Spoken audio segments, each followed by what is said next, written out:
बिस्मिल्लाहिर्रहमानिर्रहीम अस्सलाम वालेकुम। मैं सैयद इमरान शफ़क़त आपकी खिदमत में हाज़िर हूँ। जो 2 दिन से इंतज़ार हो रहा था वो पेंडोरा पेपर्स सामने आ चुके हैं और मैं इसके ऊपर जो बात करने जा रहा हूँ वो परवेज़ रशीद साहब के एक ट्वीट से स्टार्ट लेने लगा हूँ। गुफ्तगू का आगाज़ करते हैं।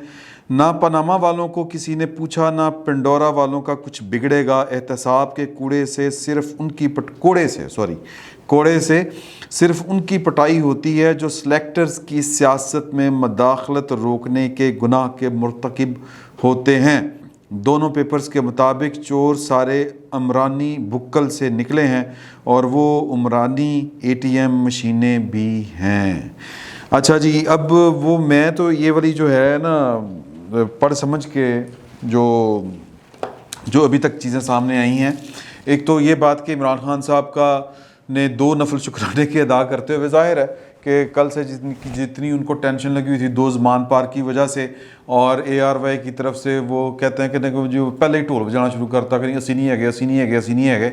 आपने वो सारी चीज़ें देखी तो मेरा ख्याल है कि वज़ीर-ए-आज़म साहब ने वो पढ़ा होगा कि तेरी गलती के नाल मेरा ही ना हिलन। लेकिन वो तहकीक अभी उमर चीमा साहब भी कह रहे थे जियो पे ऊपर बैठ के कि मुझे उनकी ये जो है काली या उनकी जो परेशानी है, वो जो उनका इस्तराब था उसकी समझ नहीं आ रही कि उनका नाम तो नहीं था, वो तो दूसरे साहब थे, उनका नाम था। और फिर वो तरीक़ाकार ये है कि ये 2 साल बैठ के इन्होंने ये जो ICIJ यानी कि international consortium of investigative journalists, ये एक तंजीम है जिसमें गालबन 600 के करीब है ना जी प्रोड्यूसर साहब, जर्नलिस्ट है जो इन्वेस्टिगेटिव जर्नलिज्म करते हैं। तो वो 2 साल उन्होंने बैठ के यही काम किया है कि अच्छा ये फ़लाँ साहब हैं, और चूंकि इनके पास कुव्वत नाफज़ा नहीं होती, एग्जेक्टिव इख्तियार नहीं होता, जर्नलिस्टों के पास कौन सा होना है कि समन कर लें, बुला लें, या कि ये अगर कागज़ जमा ना करवाए तो जनाब हम आपका ये कर देंगे वो कर देंगे। कोई इख्तियार नहीं होता, सिर्फ तरला डाल सकते हैं या फिर मतलब वो पेपर अपनी कोशिश हिम्मत करके निकाल लाएँ। तो जिन के नाम थे उनसे राब्ते करके पूछा कि जी कि आपने ये ऑफशोर कंपनी बनाई। ऑफशोर कंपनी बनाना कोई जुर्म नहीं है, लेकिन उसको छुपाना जुर्म है। और ये ख़बर ही इसलिए बनी है मेरी दानिस्त के मुताबिक कि इन्होंने छुपाया था, यानी जो टैक्स गोशवार थे, और ख़ुसूसन वो लोग जो टैक्स पेयर्स हैं, और ख़ुसूसन उनमें से भी वो जो अवामी ओहदों के लिए अपने आप को पेश करते हैं और वो पब्लिक ऑफिस होल्ड करते हैं। वो जब ये चीज़ें इंतखाबी गोशवारों में नहीं दिखाते तो फिर प्रॉब्लम होता है।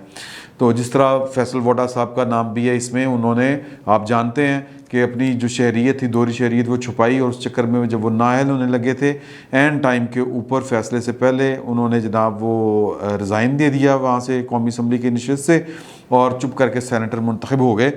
तो उनका भी नाम है इसी में डबल 2 नंबरी।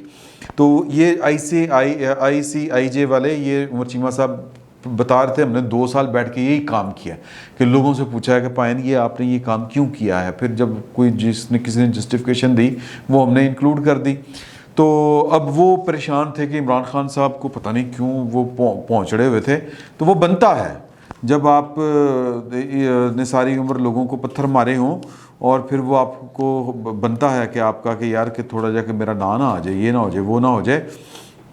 तो इसमें जो बात मुस्लिम लीग नून वाले कर रहे हैं, एक तो ये कि उनको थोड़ी सी मायूसी हुई कि यार उन्होंने तो सोचा होगा, समझा होगा कि जनाब के आसम सलीम बाजवा साहब का नाम आएगा, इमरान खान साहब का नाम आएगा, और जनाब फिर भंगड़े पैन के मज़े दमाइया फिर होना आनगे। लेकिन वो उनके मज़े किरकिरे हो गए हैं, मज़े ख़राब हो गए। मैं बल्कि कुछ जो नून लिखी हैं वो तो कह रहे हैं कि जी कि खुदा पहाड़ निकला चूहा। लेकिन बात उसूल की अगर की जाए तो उसूल की बात परवेज़ रशीद साहब की दिल को लगती है। पनामा पेपर्स जब आए थे, इसी ICIJ, इसी जो कंसोर्शियम है जर्नलिस्टों का, इन्होंने ही वो ख़बर ब्रेक की थी, और उसमें उस वक़्त 435 पाकिस्तानियों के नाम थे। इसमें 700 पाकिस्तानियों के नाम हैं, ये जो पेंडोरा पेपर्स हैं इनमें। लेकिन उनमें सिर्फ एक नवाज शरीफ के ख़िलाफ़ सारी की सारी कार्रवाई हुई। वो यूँ लग रहा था कि जो पनामा पेपर्स हैं वो शायद आए ही नवाज शरीफ के एंड फैमिली के लिए थे। बाकी पाकिस्तान में काफ़ी सारे लोग थे, एक जज साहब भी थे, कुछ जर्नैल साहब भी थे। 435 लोगों में से सिर्फ शरीफ फैमिली के ख़िलाफ़ ये सारा का सारा जो था वो एहतसाब भी हुआ, और जो भी आप उसको नाम दे दें, अब उसमें भी उनको वो हाथ में नहीं आ रहे थे तो वो अकामे के ऊपर उन्होंने फ्राई कर दिया, उनको छुरी फेर दी। तो अब इसमें जो है ये जिसको बहुत से लोग फुसफुसा सोशल मीडिया के ऊपर पेपर्स कह रहे हैं, पंडोरा पेपर्स की बजाय, उनमें फैसल वोडा साहब का, हुकूमत के जो लोग हैं, शौकत तरीन साहब, अभी उन्होंने सेनेटर मुंतखब होना है लेकिन उनका नाम आ चुका है, मूनस सलाई साहब, ये वफाकी वज़ीर हैं, खुसरो बुख्तियार साहब की फैमिली है, अब्दुल अलीम ख़ान साहब पंजाब के वज़ीर हैं और समा टीवी के मालिक हैं, शर्जील मेमन साहब पीपल्स पार्टी के हैं और अभी भी वो बोडो शोडो वाला केस भुगत रहे हैं। इसहाक डार साहब के बेटे हैं अली डार, उन्होंने अपनी वजाहत भी दे दी है कि जो दुबई के कवानीन हैं उनके मुताबिक मैंने कोई दो नंबरी नहीं की, सब के सब सारे असली काम हैं। अब आ जाते हैं कि ये इलेक्टेबल्स और भी होंगे, लेकिन जनरल शफाअतुल्लाह शाह, ये लेफ्टिनेंट जनरल थे पाकिस्तान आर्मी से और गालबन जहाँ तक मुझे याद पड़ता है ये लाहौर के कोर कमांडर भी थे, इनका भी नाम है ऑफशोर कंपनी बनाने वालों में से। और मुझे नहीं समझ आती कि ये जो सरकारी मुलाजम होते हैं इनको ऑफशोर कंपनीज बनाने की क्या ज़रूरत पड़ती है। गिनी चुनी तनख्वाह और कुछ मरात होती हैं, लेकिन ये ऑफशोर कंपनीज बनाना मेरी समझ से बाहर है। मेरा ख्याल है कि जिसने इनके ऊपर तो वैसे ही जो है इनको मतलब इनसे तो वजाहत लेने की भी ज़रूरत नहीं होती कि यार कि आप सरकारी मुलाजम हैं, ये एक तनख्वाह है और फिर वो मतलब क्या, मतलब मैं इस पर क्या कहूँ कि एक तनख्वाहदार आदमी जनाब उसको ऑफशोर कंपनी बनानी पड़ रही है, इसका मतलब है कि वड्डा हाथ मारे है। फिर एक जनरल खालिद मकबूल साहब थे जो पंजाब के गवर्नर भी रहे, चेयरमैन नैब भी रहे, और उनके दामाद बताए जाते हैं एहसन लतीफ़, उनकी भी एक ऑफशोर कंपनी है। जनरल खालिद मकबूल साहब की फ़ैमिली कारोबारी फ़ैमिली है, फैसलाबाद के वो शेख हैं गालबन, या चुनियोट के या फैसलाबाद के, कारोबारी फ़ैमिली है इसलिए इनको मार्जिन दिया जा सकता है। जनरल नुसरत नसीम साहब, अब इनको मैं नहीं जानता ज़ाती तौर पर कि इन्होंने चूँकि 2009 में देखो काली देखो भाईनू काली यानी सी कि 2009 में रिटायर हुए और फ़ौरन रिटायरमेंट के फ़ौरन बाद ऑफशोर कंपनी बनाई और he was x DG counter terrorism जो है डिपार्टमेंट है ISI के अंदर, उसके डीजी थे ये। फिर लेफ्टिनेंट जनरल अफजल मुजफ्फर साहब, इनके ऊपर वैसे भी इल्ज़ाम था कि इन्होंने कोई 4 अरब रुपए जो थे वो स्टॉक 4.5 अरब रुपए स्टॉक एक्सचेंज में इन पर इल्ज़ाम था कि इन्होंने सरमायाकारी की है।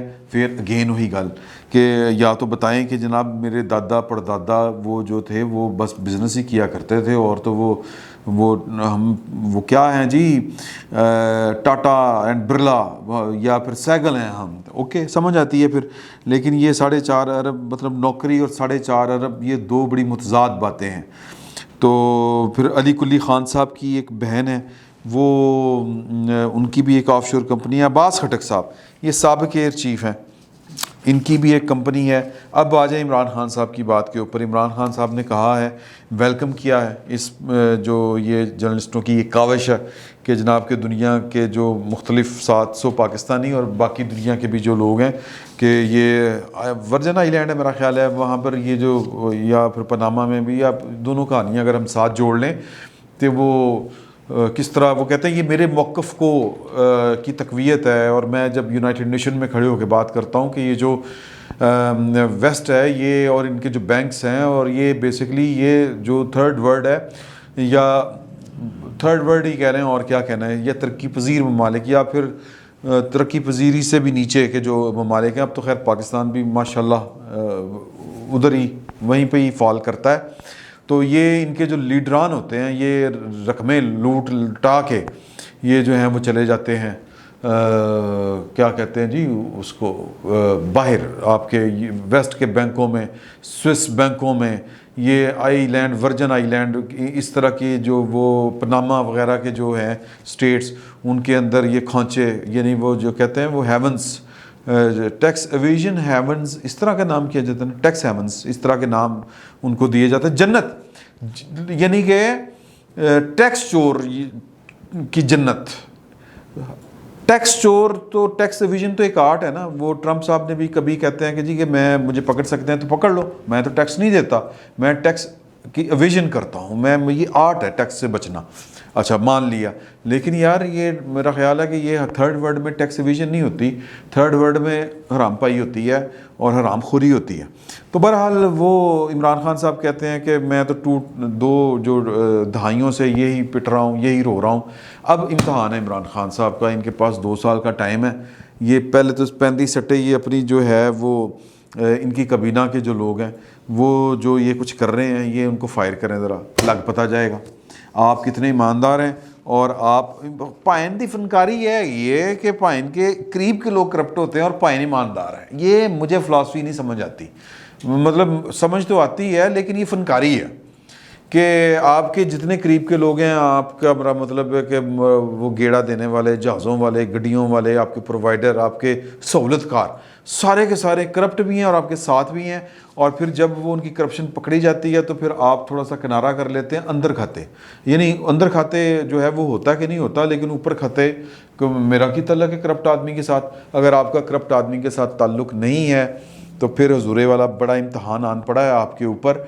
मुझे वो परवेज़ साहब की बात जो है वो सिलेक्टर्स जो के सिलेक्टेड वाले मामले में जो मुदाखलत करता है वो बात अपनी जगह पर, लेकिन अब इमरान खान साहब जो हैं वो उनके ऊपर मुझे लगता है कि वो माफ़ी चाहता हूँ, उनसे वो बच नहीं पाएंगे कि ये सुबह बिस्मिल्लाह करें। अब ये ट्वीट करने के साथ अगर वो ट्वीट कर देते कि जनाब खुसरो मुख्तियार ही फ़ारग है, फैसल वाडा ही फ़ारग है, अलीम ख़ान साहब भी फ़ारग हैं और शौकत तरीन साहब जो हैं वो मेरी वो क्या कहते हैं एडवाइज़री से भी गए, मामनत से भी गए और सेनेटर भी नहीं मैं उनको बनाऊँगा, ये नहीं होगा मेरा ख़्याल है। बाकी इमरान खान साहब छक्का मारने पे आए, इलेक्शन करीब हैं और इलेक्शन ईयर चल रहा है, इस तरह की ख़बरें हैं, तो हो सकता है कि हीरो बनने वास्ते कि खान ने देखे अपने लोगों की कुर्बानी दे दी, उन्होंने जनाब का मेरे साथ करप्ट बंदा कोई नहीं चल सकता, इस तरह का वो एक ट्रम्प कार्ड जो है ये खेल सकते हैं, इस तरह की एक चाल चल सकते हैं। लेकिन मुश्किल लग रहा है क्योंकि वो फिर या तो हो ना कि भी इलेक्शन बहुत करीब होते कि असम्बली टूट भी जाए, हुकूमत चली भी जाए तो खैर है, या ये हो सकता है कि जनाब वो फौरी तौर पर इनको फारिग करें और जो ही हालात देखें कि मेरी गवर्नमेंट जाने वाली है तो फिर वो इलेक्शन अनाउंस कर दें, वो एडवाइस दे के, वो तो उनका इख्तियार है।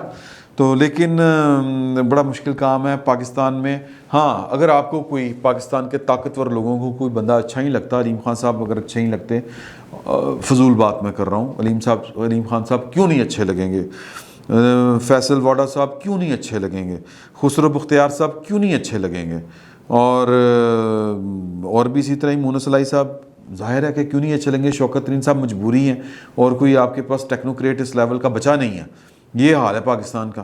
तो मेरा नहीं ख्याल कि इनके ख़िलाफ़ कोई कार्रवाई होती हमें नज़र आएगी।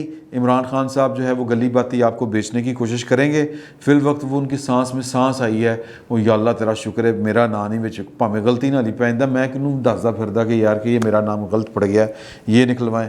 आसिम सलीम बाजवा साहब ये भी बड़ी तसल्ली में होंगे कि भैन, या बड़ी मतलब तसल्ली में ही होंगे कि पक्कियाँ गोलियाँ खिड़ी हैं। तो ये जनाब टोटल फिल वक्त ये जो अभी तक समझ आई है बात, जो सामने आई है बात, वो आपके हुजूर पेश कर दी। आप जनाब नींद की गोली खाएं, बल्कि ना खाएं, कोई गर्ज नहीं है, सिर थले बाहर रखो तो सो जाओ।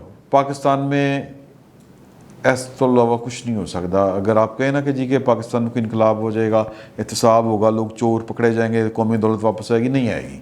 सियासत होगी, सियासत हो रही है, सियासत चलती रहेगी। फिल वक्त इतना ही, बहुत बहुत शुक्रिया आपका।